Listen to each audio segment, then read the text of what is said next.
It was another misty morning on Tesoro Island, and 15-year-old Prince Fuego was sitting on the edge of the easternmost castle turret, thinking about hidden treasure and hedgehogs.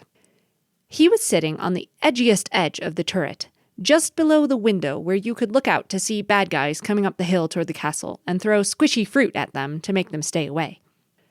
To be specific, he was perched on the little ledge just below the window, the ledge where you could line up a whole bunch of squishy fruit and push it all off all at once on top of the bad guys if they didn't get the message after the throwing bit. He was up there because the view was spectacular, and his dad and mom weren't watching.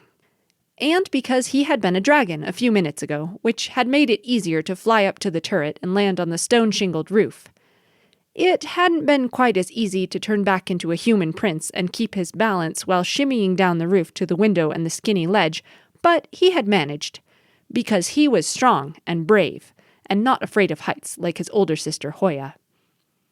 Now he was just sitting, as a boy instead of a dragon, with shaggy black hair that the wind was currently tossing into his light green eyes, dangling gangly legs that had been shaking a bit, a lot, just minutes before, reassuring himself that it wasn't a stupid idea and he could just turn into a dragon again and fly away if he fell, so he was actually really perfectly safe.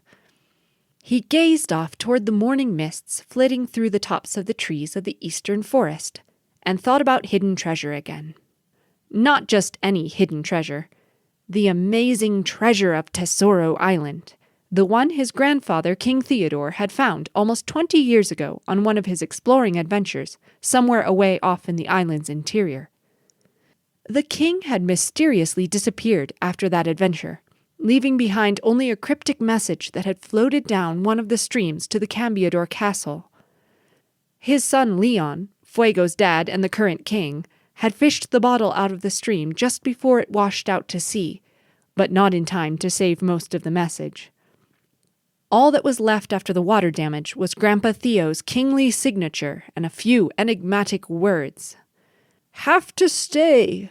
The most valuable treasure."